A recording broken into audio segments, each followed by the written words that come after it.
Amis de belles lettres, férus de lecture, bonjour et bienvenue à l'encre de la plume, votre émission littéraire sur Ecclesia TV. C'est toujours avec le même plaisir que nous la présentons et que nous recevons bien sûr des auteurs, écrivains, poètes. Fulgence Alexandre Ncho est notre invité du jour, écrivain et poète. Il est auteur de plusieurs livres, mais pour ce numéro, il nous présente Le Chant des rivières, une œuvre à travers laquelle la poésie s'invite chez vous. Bonjour Monsieur Ncho. Bonjour Madame. Merci d'avoir répondu favorablement à notre invitation. C'est moi qui vous remercie. Très bien. Alors nous vous recevons pour votre publication. Il s'agit d'un recueil de poèmes, en tout cas de très belles et riches réflexions que nous avons pris plaisir à lire, bien évidemment. Mais avant le décryptage de l'œuvre, permettez que les téléspectateurs fassent mieux connaissance avec vous à travers votre présentation qui sera faite par notre collaboratrice Rosine Mobio.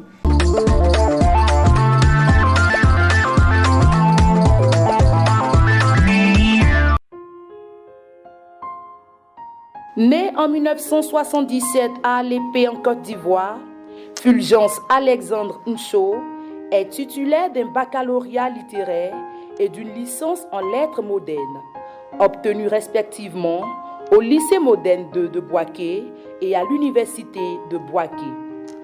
Il est également titulaire du certificat des arts et lettres obtenu à Limoges en France.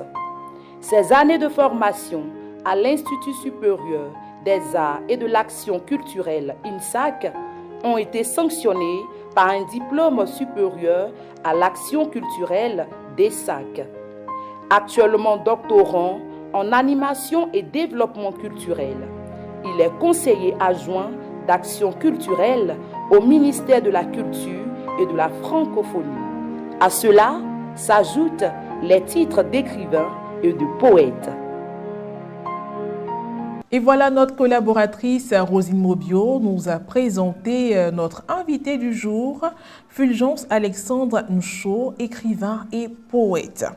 Place à une conversation littéraire plus approfondie et bien sûr dans la deuxième rubrique de cette émission.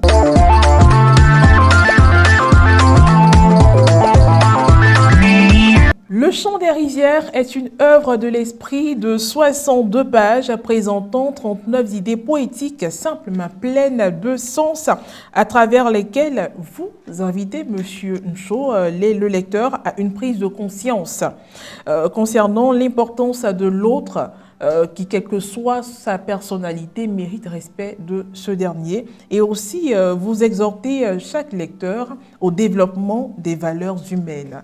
Voilà en substance ce que nous pouvons dire de cette œuvre poétique. Alors, Monsieur Ncho, c'est vrai que vous avez un diplôme, donc vous êtes titulaire d'une licence en lettres modernes, mais cela ne justifie en rien le fait que vous ayez décidé d'embrasser une carrière d'écrivain, de poète. Alors dites-nous, quelles sont les raisons qui vous ont motivé à le faire? Est-ce que vous avez été influencé particulièrement par des écrivains, par des poètes? Voilà, dites-nous tout. D'abord, comme vous venez de le dire, la littérature, d'abord, c'est un chant. D'accord. La poésie, c'est un chant. Et le chant, la poésie, c'est une inspiration divine. On ne peut pas s'inspirer automatiquement d'un poète parce que quand la poésie est là, c'est un rappel des idées profondes. La poésie, c'est ce beau chant qui nous amène à prendre conscience que l'homme a une diversité dans la nature. Voilà pourquoi quand on lisait cette œuvre vers la page que je dis, la nature est prophétique. Donc l'homme en tant qu'individu est en contact avec la nature, permet de mieux connaître la nature. Et c'est dans ce beau chant que nous allons découvrir ces valeurs poétiques que nous allons décortiquer tout à l'heure. Vous ne nous dites pas encore pourquoi est-ce que vous avez décidé de devenir poète? Oh oui, écrivain? comme je l'ai dit, c'est une inspiration divine, parce que c'est ma passion. Je peux dire, c'est mon être. Comment elle naît cette passion? Oui, je peux dire, c'est un don. D'accord. C'est un don, parce que aujourd'hui, que la poésie pour moi, c'est un souvenir, c'est une passion. C'est une révélation, c'est un appel. D'accord. Quand est-ce que vous prenez conscience de cet appel? Nous allons rire un peu parce que ça peut venir dans la douche. Ça peut venir à n'importe quel lieu, mais où on est assis, si on peut faire la poésie, voilà, ça peut venir. Donc, c'est-à-dire que c'est voilà quoi je dis, c'est un don. Voilà. Mais quand est-ce que vous découvrez? C'est vrai que c'est un don, mais il y a forcément une période à laquelle on découvre. Est-ce que c'est sur les bancs? Est-ce qu'il y a des personnes très souvent qui disent que c'est depuis le bas âge que j'ai aimé telle chose? Franchement, honnêtement, tout petit, je n'étais pas trop brillant à l'école. À l'école primaire, j'étais un peu perturbé, hein? Donc je n'étais pas trop brillant. Mais c'est quand je me retrouve seul, oui, que les idées viennent. Et que les idées commencent à venir. Soit dans la forêt, parce que j'ai marché souvent dans les bois, soit au bord de l'eau, puisque en tant que pauvre type, je n'ai pas encore les moyens pour y aller dans les grandes, mais je me retrouvais au bord de l'eau souvent. Et c'est par là qu'en entendant le cri des chants des oiseaux, de ces grenouilles, ces animaux qui parlent, qui me parlent et qui m'interrogent, et je réponds par la poésie. Alors, le chant des rivières, vous nous avez expliqué le choix de ce titre, Oui. le chant des rivières. Ça aurait pu être le chant des savanes, le chant des fleuves, le chant des rivières, c'est assez particulier. La première naissance d'un homme part d'où? Au bord de l'eau. La création humaine part de l'eau. On ne peut pas fonder tout un patrimoine sans qu'il y ait de l'eau à côté. Un exemple simple, on veut créer un village. Il faut toujours le créer au bord de l'eau, parce que l'eau est la première source de la vie de l'homme. Donc cette source-là est d'abord la première chose que l'homme a attribuée pour pouvoir faire sa vie. Puisque sans l'eau, nous ne sommes rien. Sans l'eau, nous ne pouvons pas vivre. La nourriture, si, mais l'eau est une source de vie, comme on a l'habitude de le dire. Donc c'est au bord de cette rivière que ce très beau chant m'a inspiré. La première case d'un homme, d'un chasseur ou bien d'un chercheur dans la forêt part toujours au bord de l'eau. Celui qui veut construire une case, qui veut construire un campement, s'il n'y a pas l'eau, il ne va pas construire. Parce qu'il va toujours se référer à cette eau qui est la source de toute vie. C'est l'eau qui fait la cuisine, c'est l'eau qui console la soif, c'est l'eau qui bénit, c'est l'eau qui fait tout. Mais sans l'eau, l'homme n'est rien. Vous voyez les trois forces de l'homme que vous connaissez, l'eau, le vent et le feu. Ces trois éléments sont les symboles fondamentaux d'un être humain. Donc le chant des rivières, ça s'arrêtait le soir au clair de lune. Quand tu es au bord de la rivière, qu'est-ce que tu entends? Écoutons la voix de la nature. C'est un appel.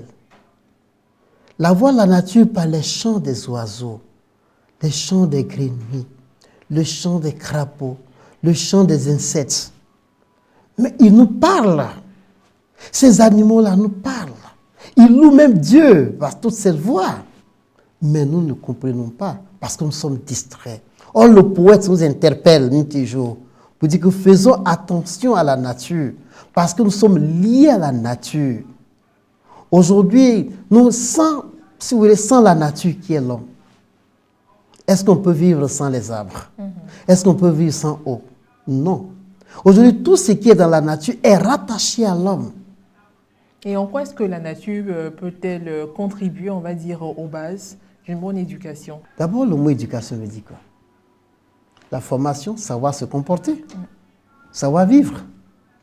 Le savoir vivre, c'est quoi? C'est tout simplement s'adapter à une loi qui est d'abord naturelle. On vous dit par exemple que, madame, vous ne devez pas couper cet arbre-là. Vous voyez? Pourquoi on vous dit de ne pas couper cet arbre? Parce qu'en coupant l'arbre, peut-être vous verrez des signes, des malédictions qui tomberont sur vous. Vous voyez? Ça, c'est d'abord une éducation. On vous dit d'abord de ne pas chanter ici, parce que c'est un lieu sacré. Par exemple, on vous dit de ne pas marcher dans cet espace. C'est un lieu consacré, sacré. Mais l'éducation, même les animaux nous éduquent. C'est peut-être surprenant. Quand vous voyez par exemple, ma soeur, quand vous voyez par exemple le mouvement du singe, est-ce que quand vous voyez le singe, on se voit nous-mêmes? Son attitude, sa manière de faire, sa manière de pleurer, sa manière de parler, sa manière de... Quand vous écoutez le singe, on voit automatiquement l'homme. Donc l'éducation de la nature, La nature nous éduque d'abord. Avant, nous on reçoit les conseils de nos parents. Alors nous poursuivons avec le décryptage de la première de couverture. Nous avons plusieurs éléments sur la première de couverture en dehors de votre nom et du titre de l'œuvre. Vous allez nous expliquer. Nous voyons par exemple à la partie supérieure le ton blanc, par la suite un dégradé de bleu qui fait penser à une étendue d'eau. Aussi nous avons une représentation humaine, on va dire représentation semi-figurative d'une personne, apparemment un homme noir, dont vous allez nous expliquer sur à quoi tous ces éléments-là répondent. Qu'est-ce que ça signifie? Merci. Vous savez que la nature a deux grandes couleurs, vous reconnaissez ça? La nature a deux grandes couleurs, la couleur bleue et la couleur verte. Il n'y a pas autre couleur plus dominante que ces deux couleurs. La couleur bleue et la couleur verte. La couleur verte qui répond à quoi? À la nature. Et la couleur bleue qui, vous voyez, regardez bien, prenez le temps un peu d'observer la nature. Quand vous voyez l'océan, à un certain moment, on dit que l'océan est bleu, mais le ciel est comment? Le ciel est souvent bleu. Donc ces deux natures interpellent l'homme. Voilà pourquoi vous voyez sur la couverture, l'homme, quelle que soit sa couleur, est toujours noir face à la nature. Oui, bien sûr. Elle est profonde, cette idée. Expliquez-nous. C'est un poète qui parle après. Oui. Parce que quelle que soit la race que tu es, tu demeures toujours noir. Cette couleur dont tu vas toujours mourir. Tu vas toujours sombrer un jour. Tu vas toujours t'éteindre un jour. Tu vas toujours devenir cendre un jour. Il n'y a pas que ça. C'est vrai que cette personne est présente, mais nous avons également l'ombre de la personne. Oui. Il y a forcément une signification. Oui, l'ombre, c'est ce qui te suit. C'est ton attitude qui te suit. C'est ton être qui te suit. C'est ton verbe qui te suit. C'est ton parler qui te suit. C'est ton attitude positive ou négative qui te suit. C'est ça qui est l'ombre. Quand tu t'allonges, lui aussi s'allonge. Quand tu te rapproches, lui aussi se raccourcit. Voilà tout être humain. À qui s'adresse cette œuvre? À toute l'humanité tout entière. À toutes les races du monde entier.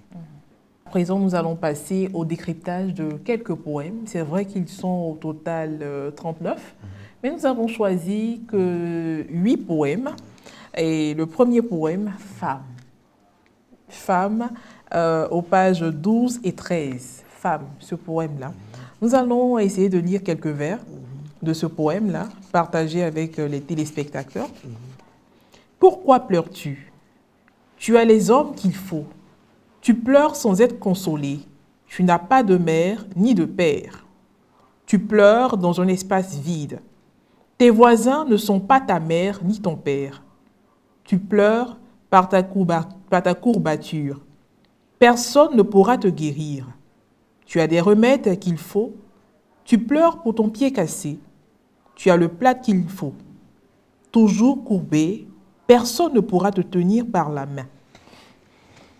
Alors, dites-nous, expliquez-nous un peu. Femme, l'intitulé Femme. Pourquoi Femme? Et ces quelques lignes que nous avons lues. Vous savez, je vais commencer d'abord par le genre féminin. Pourquoi le genre féminin? Et puis je vais terminer par le sens profond de ce mot. Brièvement. La femme, comme le dit bien, c'est la mère de l'humanité. S'il y a eu Moïse, qui a été appelé par Dieu, c'est parce qu'il est né d'une femme. Tout à fait. S'il y a eu Abraham, qui a été serviteur de Dieu, il est né d'une femme. Et enfin, s'il y a eu le Christ, il est né d'une femme. Si je suis devant vous en train de m'exprimer, je suis né d'une femme. Quelle est cette belle femme dont parle ce poème, ma sœur? Mais c'est cette belle Afrique qui a tout mis au monde, qui est le berceau du savoir de l'humanité. Nous, les Africains, ne connaissons pas la valeur de notre continent. Nous sommes des aveugles au plan culturel. Cette belle femme qui nous engendre, qui a engendré le monde. Quand aujourd'hui on parle de l'Égypte, l'Égypte qui est le berceau du savoir, de toute la connaissance universelle, qui est le continent africain, qui a guidé l'Égypte jusqu'à l'Inde. C'est 36 empires que le pouvoir égyptien dirigeait. Aujourd'hui, nous avons détruit ce continent au profit des illusions. Le répétiteur, page 25-26. Nous allons lire quelques lignes de ce poème. Répète pour être heureux. Répète pour nourrir ta famille. Répète pour rentrer dans la civilisation. Répète pour mieux vivre. Répète pour prendre le pouvoir. Laisse ton tam-tam, tu auras le meilleur son. Laisse ton canari, tu auras une casserole normale.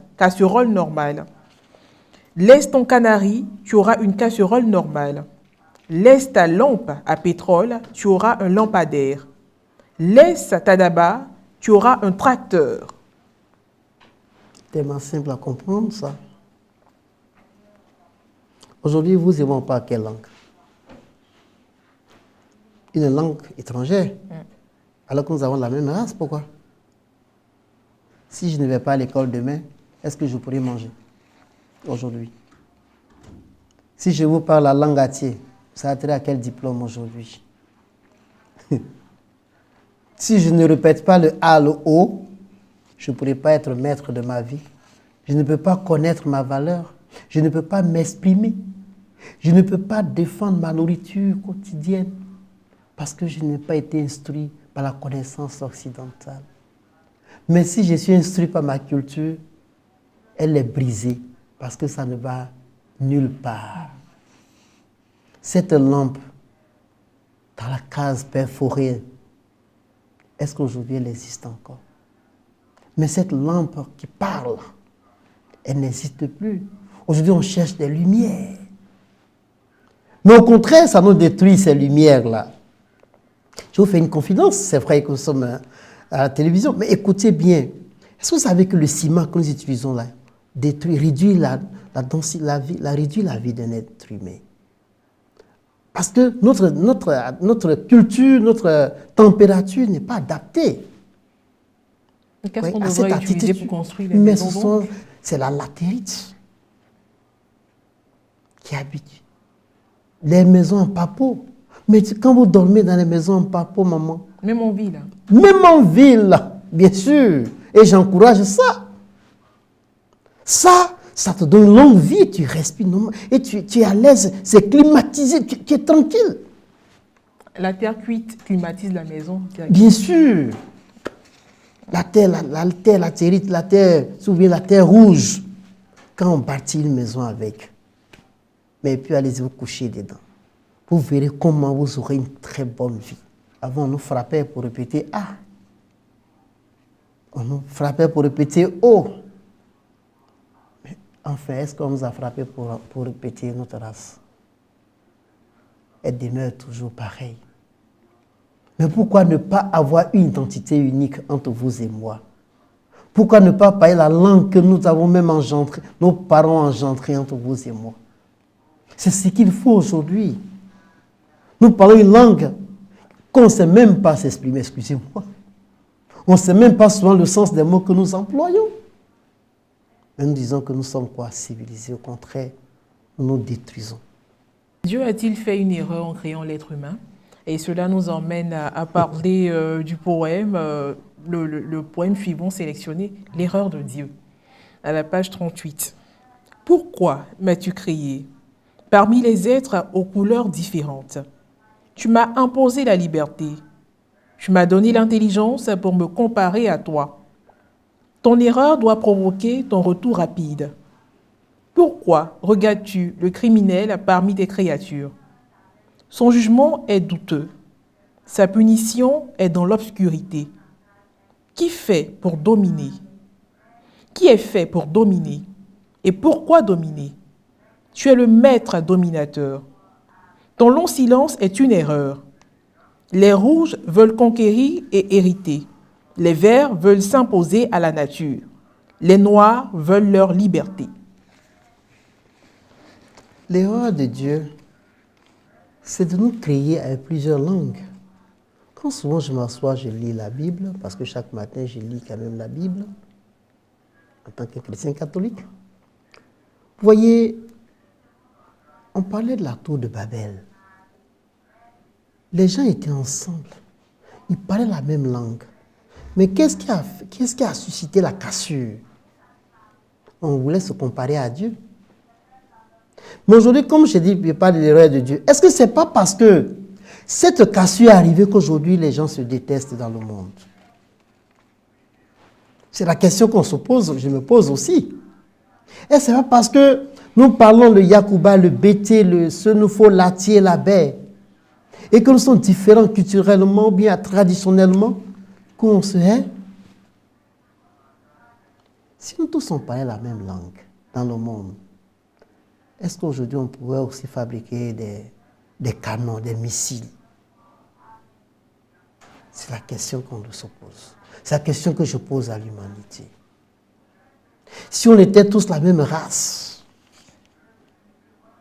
est-ce qu'on pouvait tuer le semblable? Si on pouvait tous avoir la même taille, est-ce qu'on pouvait chercher à écraser l'autre? C'est ça. C'est ce que je suis en train d'interroger le monde. Moi, je préfère le retour de Babel, qui nous met tous dans le seau de l'humanité, dans le seau de l'unité, dans le seau de la race unique. Et c'est par là que nous allons reconnaître notre vraie valeur. Moi, aujourd'hui, quand je lis les rêves de Dieu, pour moi, Dieu a voulu peut-être nous séparer de notre entière compte. Or, c'était faux. L'homme est né, comme le dit dans le jardin d'Ève. Quelle était sa couleur? Vous et moi, on ne peut pas répondre à cette question. Couleur blanche, rose, noire, c'est qu'est-ce que sont des hommes? Quelle langue parlait-il? Une autre question. Aujourd'hui, on se retrouve dans cette diversité, cette multiplication de langues dans le monde. Ça fait que nous créons parmi nous des frontières. Et ces frontières, aujourd'hui, chacun veut dominer l'autre par sa culture, par sa vision d'être, d'imposer sa valeur à l'autre. Alors que nous sommes tous nés égaux. Le monde parle de quelque chose que j'aime bien. Nous sommes nés égaux. Nous sommes le même droit. Mais pourquoi pas la même langue? C'est une question à laquelle chaque téléspectateur va répondre. Oui. Nous poursuivons avec le poème Retour brimé, Oui. à la page 48. Ton retour alourdit tes pas. Tes réactions conservent ton passé. Ta sève devient de plus en plus dégradante. Tes services provoquent le conservateur des coutumes. Tes racines dépassent les frontières. Le retour brimé. Voyez, ma sœur, nous sommes dans un monde où on doit avoir un retour heureux. Le temps le dira avec. Vous voyez, quand je parle d'un retour brimé, quand tu es né, et que tout acte que tu... Parce que l'histoire est la fin. La vérité se trouve à la fin de l'histoire. Vous voyez? Donc ce retour brimé nous interpelle. La haine. Quand vous m'entendez beaucoup, je parle beaucoup de la haine. La méchanceté. Pas que vous encouragez la haine, mais vous dénoncez, vous je fustigez. dénonce.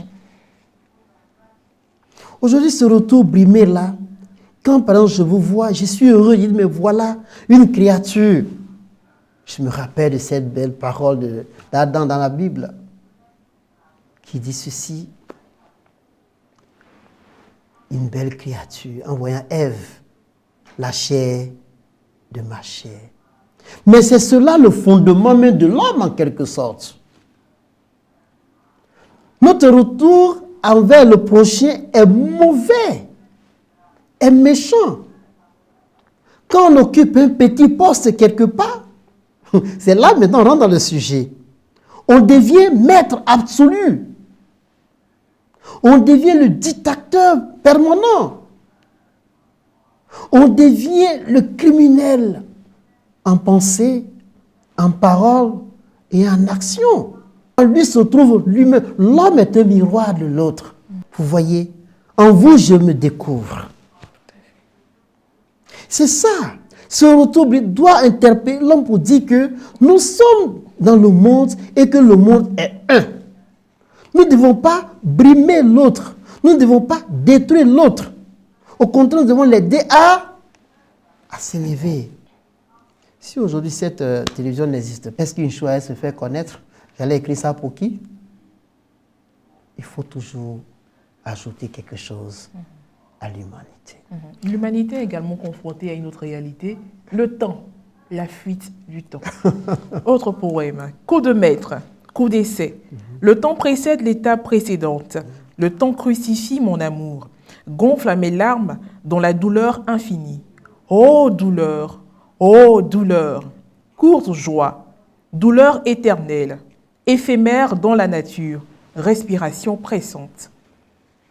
Le temps précède l'étape précédente. On va beau faire des projets, seul que le temps a le dernier mot de ce que nous faisons. Il y a toujours une longueur d'avance sur nous. Pendant que je suis en train d'écrire, le temps s'en va me laisser. Le temps n'est plus mon ami. Le temps devient une praline. Le temps s'en va me laisser. Alors que c'est mon ami, c'est par lui que j'ai été créé dans lui. Mais pourquoi il me laisse partir? Pourquoi il blanchit mes cheveux? Pourquoi il raccourcit mes os? Alors que c'est mon ami. Comme disait bien grand penseur, le temps. Le temps, sur la vie, le temps mange la vie. Le temps n'aime pas, le temps est cruel, le temps n'est pas fraternel, le temps nous laisse partir, le temps nous abandonne dans nos états de vieillesse. Le temps nous conduit, c'est une rotation. On naît, on grandit, on vieillit, on devient bébé. C'est ça. Vous voyez ce que le temps nous fait? Pendant ce temps, nous sommes là avec des grands projets, des grandes réalisations. Je veux faire ceci, je veux faire cela, je veux faire cela. Mais on ne sait même pas que le temps nous abatte. Pour rien, combien d'années nous avons aujourd'hui? Le temps là est cruel. Le temps est mauvais. Le temps n'est pas fraternel. Le temps ne nous console pas. Le temps ne nous retient pas. Le temps ne nous attend pas. Je ne suis pas un anglophone, mais j'aime bien ce mot. Le temps, c'est de l'argent. Mais est-ce que nous, Africains, on a compris ça? Voilà maintenant ce que je veux vous dire. Et pourtant, on a une main qui a une pomme. La pomme. Oui. La pomme noire galopante, elle circule sans ombre. Aucune lumière ne traverse son passage. La pomme a la couleur noire. Déracine les rochers sur son passage. Le vent refuse son arrêt. Les sirènes l'ignorent. Des cantiques obscurs la glorifient. Les yeux sont enracinés dans son cœur. Je parle de cette main noire à l'obscurité. Pendant que vous cherchez à évoluer, même dans ton service, la main noire circule. Elle est galopante. Elle est galopante, rien que vous cherchez à tenir. La main noire, ce n'est pas cette pomme qui est là, mais c'est la bouche de l'homme qui est si noire. Qui est ingrat, qui est égoïste. Je ris avec vous ce beau jour. Mais le soir, ma bouche noire et ma main noire passent. En vous dégradant, en vous jugeant, en vous condamnant plus. En un mot, la sorcellerie morale et spirituelle nous accompagne chaque jour. Voilà pourquoi souvent, je l'ai dit, vous voyez quelque part, l'amour n'est pas une fleur. Voyez, donc c'est pour dire le temps, cette main noire-là, c'est la mort qui circule. Pas la mort seulement physique, mais la mort spirituelle aussi, c'est la mort la plus difficile. C'est la mort parce que quand tu ne sais pas consoler, tu tues l'autre. tu détruis l'autre. Ton verbe frustre l'autre. En ce moment-là, tu le rabaisses. C'est une main noire aussi. Vous avez revendiqué l'identité, la vraie, l'identité culturelle de chaque être humain. Et bien, cela va nous conduire vers un poème intitulé Chouin. J'espère que je prononce bien. Non, des Tui. Tui. Voilà. Le N n'est pas lu. Oui. Tui. Tui. Très bien, Tui. Le 4e jour du calendrier Akié, naissance de ta parole. Voix élevant la victoire du mal, jouissant d'un milieu consacré. Tui, voix de Kangui, le bourreau incontestable, ses doigts perçant les nuées, ses pas creusent les pensées d'Adzep, village Akié. Son regard perce l'horizon du futur. Sa femelle éclaire le toit du matin. Sa renommée fait trembler les montagnes. Nous allons nous arrêter là. Pourquoi ce poème? Voyez, le calendrier Akié, on n'est pas Atié, parce qu'Atié, Akié regorge 5 jours. Tempi, Pité, Koué, Tui. Ces 5 jours regorgent les jours de naissance. Par contre, je prends le mot Tui, qui donne la naissance de ce poète qui est devant toi. Tui, qui est un samedi, qui donne son Tui, qui veut dire Insho, le nom Sho, Insho Kangui, Sho Abayo, le féminin c'est Sho Abayo, le masculin c'est Insho Kangui, dont sa femelle qui l'accompagne dans sa pensée de chaque jour. Ce sont les calendriers, le temps des Atiés, qu'ici je suis en train de mettre à la lumière. Revenons à cette tradition. Lundi, mardi, Tsempi, Piti, Koué, Tui. Ces jours-là ont des significations très importantes dans nos sociétés, dans nos traditions. Quand, par exemple, on dit tiens, qui revient un vendredi, on ne doit pas aller au champ. C'est le jour des valeurs culturelles, où les ancêtres sont dans la forêt. C'est le jour de sacrifice, où tu ne dois pas être au champ. Par exemple, ce vendredi, tu ne dois pas rentrer dans le village avec le régime de banane? Non, pas de banane. Mais quoi? Par exemple, des grains. Vous voyez, les palmiers à huile, là. D'accord. On ne rentre pas au village avec. Mais je prends même le régime de banane. Arrivé à l'entrée du village, tu découpes et tu mets dans ton, si tu veux bien, dans le panier. Ceux-là sont pays acquis. Hein? Ça avant. Et tu rentres au village. À partir de 18h, on ne doit plus piler le fouton. Bien sûr. Moi, je dis tout ça. C'est fini. Voyez? Donc, ce sont des jours qui sont sacrés. Ce sont des jours qu'aujourd'hui, un bon natier doit connaître. Je dis bien bon natier, parce que je dis les natiers mélangent. Ces jours-là doivent nous interpeller. Aujourd'hui, on va demander à une jeune fille natier quels sont les 5 jours de la semaine. On ne connaît même pas un, on connaît 2.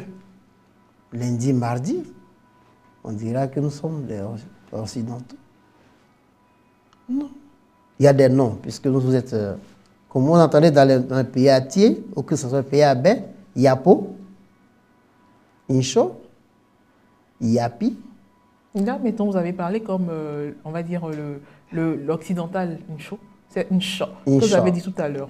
Moi, je préfère dire Insho. Voilà, nous avons apprécié la prononciation. Vous nous avez colonisé. Donc, je préfère dire Insho.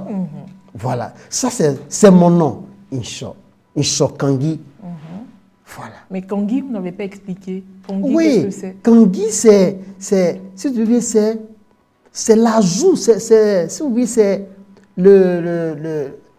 la valeur même du nom Je cherche le mot même qui est approprié. Donc, le genre, alors, parce que voilà. vous avez dit qu'il y a également le féminin de... Voilà, Voilà. Les femmes qui sont nées le vendredi ont également leur appellation. L'appellation.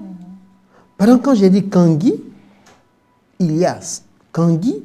Si moi, une chose, je suis né à telle date, le même jour, s'il y a un genre féminin, ça s'appelle forcément Cho.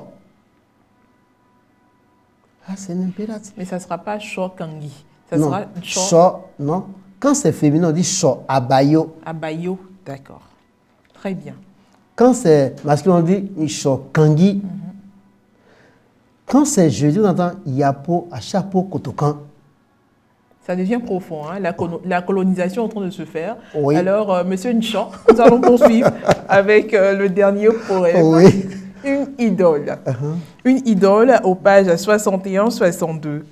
Elle passe dans l'univers d'une beauté à la hauteur du Quirinal. Le sein noir perce l'univers des secrets profonds, marchant au bord de la racine jaillissante. Radegonde, dans la sainteté des races diverses, son sourire bascule les titans, rafale la lenteur des pensées négatives. Elle se ruisselle de l'odeur appétissante de la nature. Oh. Un beau poème, hein? Ça, c'est Une idole. la beauté de la femme africaine. Ça, je ne parle pas de la terre, mais je parle de la beauté de la femme africaine. Regardez comment vous êtes charmant. Merci. Regardez comment toutes ces femmes africaines, mais quand elles passent, le cœur tremble. Pourquoi détruire cette beauté-là? La femme africaine est le fondement de toute la valeur. Regardez comment vous êtes conçus. Mais c'est la nouvelle Ève qu'elle a. Mais cette beauté-là, pourquoi nous n'arrivons pas à la détruire? À la conserver. Pardon, la conserver, on est en train de la détruire. Merci, merci. Il faut la conserver. Cette idole-là, c'est vous. Mais, mon inquiétude, on est en train de se détruire. Dépigmentation par-ci. Dépigmentation par là. Des mèches par ici. Oh là là. Non, je ne parle pas de vous. Des ceci par là. Quand on se dit on se fait des tresses africaines, on trouve que c'est trop. Voyez, c'est cette richesse-là qui est vous. Vous voyez, nous sommes le berceau du savoir. Je prends un exemple simple. Quand un homme te dit « la nuit porte conseil », qu'est-ce qu'il fait allusion à quoi? Il va à la source en demandant à sa femme, qui détient le secret de la sagesse du silence. Parce que la femme, elle est observatrice. La femme, elle est lumière silencieuse. La femme africaine, elle est le fondement de toute l'humanité entière. Parce qu'elle est tellement belle comme la lune, permettez-moi de dire éclatante comme le soleil. Eh ben, c'est la Vierge Marie finalement. Je n'ai pas encore dit ça. Mais c'est cette beauté-là qui me façonne. Si vous êtes l'idole universelle, je m'excuse, on ne peut pas comparer une Africaine à d'autres peuples. Parce que ce sont les résidus de la beauté africaine qui se trouvent dans notre nation. Excusez, je ne cache pas mes mots. Mais quand on parle de la beauté africaine, regardez la femme à Oulaba. Imaginez-vous cette passion qu'elle a avec vous. Mais vous qui me regardez aujourd'hui, quelle est cette beauté que je ne peux pas conserver? Pourquoi détruire cette beauté? C'est ça. Soignons-nous. Soignez-vous, beauté que vous êtes. Revenons à notre source. Comme disait bien notre frère de Bondoko, Sankofa, retour aux sources. Nous allons gagner le monde entier. Nous allons réveiller la nouvelle conscience de la femme africaine. Parce que c'est vous qui détenez le trône. L'homme, le garçon, si vous voulez bien l'homme, ce n'est que, si tu veux, vous voulez bien des illusions visibles. On appelle ça une vision visible. Mais la source même, c'est la femme. Très bien. La source, c'est la femme. Et pour vous emboîter le pas, vous prônez l'égalité entre les personnes. Nous avons parlé de la femme africaine, mais il faudrait que chaque femme qui nous regarde, qu'elle soit rouge, bleue, blanche, se sente également importante, quelle que soit sa culture et tout ça. Oui. Voilà. Nous allons poursuivre en vous demandant qu'est-ce que vous souhaitez que les lecteurs et tout ça comprennent. Quel est l'objectif visé à travers la publication de tous ces poèmes? C'est vrai, ils sont 39. Nous avons décrypté que 8.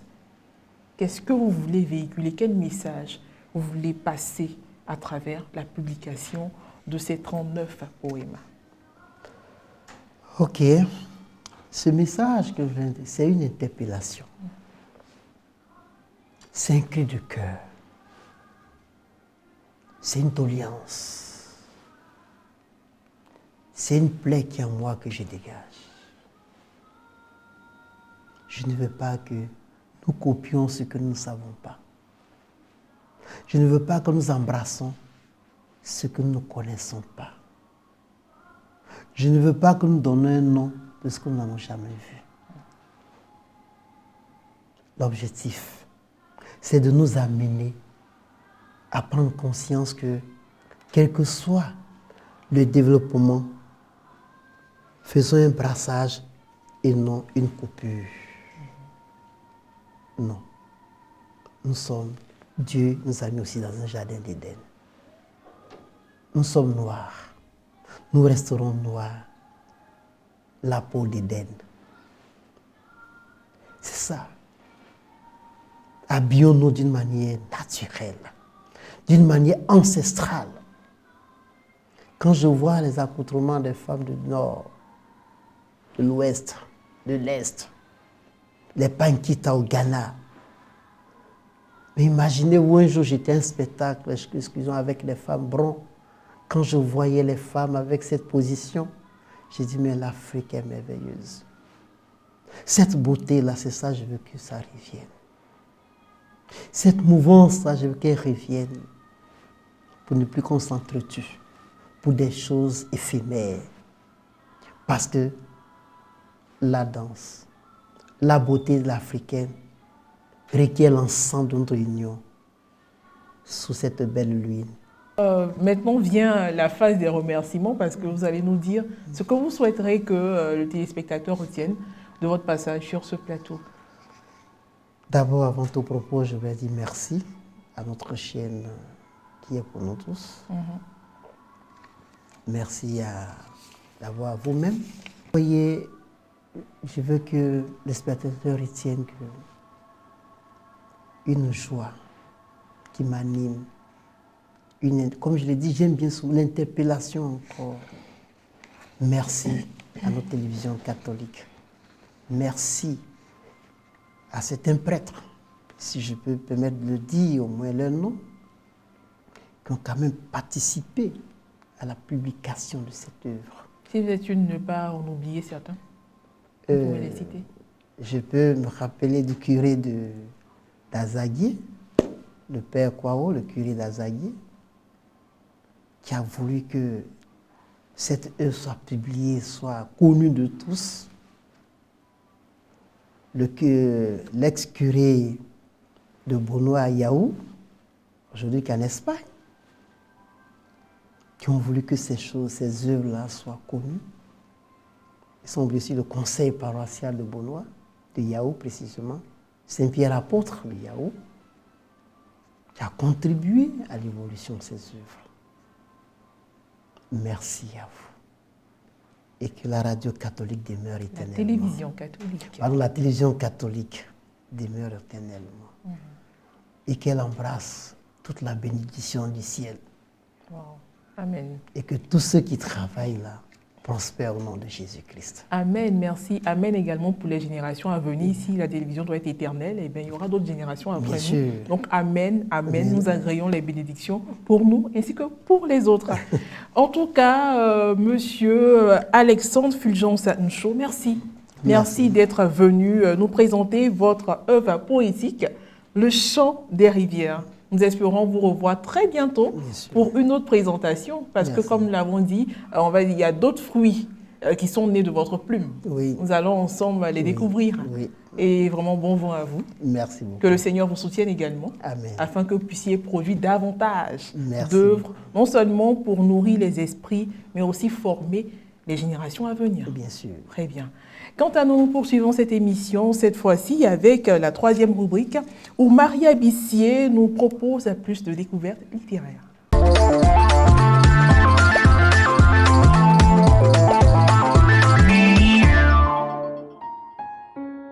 Salut amis du livre.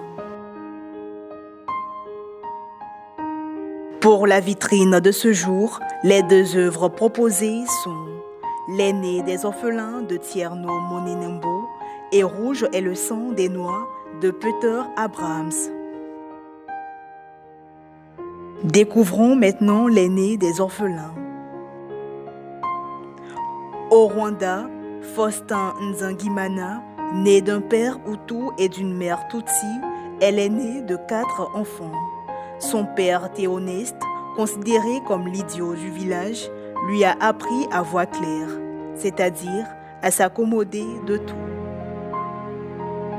Il a 13 ans lorsque des hommes entourent les collines de Nyamata et exhortent les gens à aiguiser les machettes et les couteaux. Ses parents sont massacrés, il prend la fuite, mène une vie errante et misérable pendant ces mois. Et lorsqu'enfin il retrouve ses frères et sœurs, sa vie est de nouveau bouleversée. Usant de la fiction romanesque que pour évoquer le génocide rwandais, Tierno Monenembo place ce personnage de jeune garçon, fuyard, orphelin, pensionnaire et prisonnier au cœur d'une tragédie qui secoua tout le continent africain. Tierno Monenembo, de son vrai nom, Tierno Saïdou Diallo, né le 21 juillet 1947 à Poré-Dakar en Guinée, est un écrivain guinéen francophone, lauréat du prix Renaudot en 2008. En 1969, ce fils de fonctionnaire quitte la Guinée, fuyant la dictature d'Ahmed Sékou Touré et rejoint à pied le Sénégal voisin. Il vient ensuite en Côte d'Ivoire poursuivre ses études. Il rejoint la France en 1973, toujours pour étudier, et y obtient un doctorat en biochimie de l'Université de Lyon. Depuis 2007, il est visiting professeur au Middlebury College dans le Vermont aux États-Unis. À présent, Rouge est le sang des Noirs. Johannesburg et ses mines d'or, quel monde fascinant pour ce Zuma, fort de toute la jeunesse de sa race et de toute la vigueur de ses ancêtres paysans. Mais Zuma ignore tout de la ville et c'est douloureusement qu'il découvrira le sort inhumain réservé à son peuple. L'odieuse discrimination raciale le meurtrira jusque dans son amour. Être plongé dans les faits, dans la vie quotidienne des bas-fonds de Johannesburg, vivre avec les reines du Skokian, dans leur débit de boissons clandestins, suivre pas à pas dans leurs amours éphémères Zuma et sa fiancée obsédés par le standing européen, travailler dans les mines d'or et souffrir avec ses esclaves et lutter avec eux pour être fidèle à l'espérance d'une juste fraternité.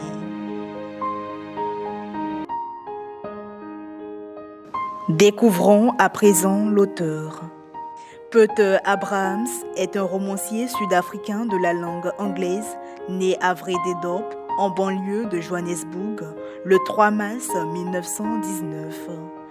Fils d'un Éthiopien et d'une métisse du Cap, Peter Abrahams s'exile en Grande-Bretagne à l'âge de 20 ans à cause de la politique de ségrégation raciale alors menée dans l'Union sud-africaine avant de s'installer aux Caraïbes. Il devient rédacteur en chef du West Indian Economist et s'occupe du service d'actualité radiophonique West Indian News jusqu'en 1964. Romancier très prolifique, il connaît le succès des parutions de Rouge et le sang des Noirs en 1946 et Le Sentier du Tonnet en 1948 qui décrivent les ghettos industriels de son enfance. Ces livres ultérieurs ont pour cadre les Caraïbes ou l'Afrique de l'Ouest et prennent acte d'une douloureuse rupture avec son pays d'origine. Il meurt le 18 janvier 2017 à l'âge de 97 ans.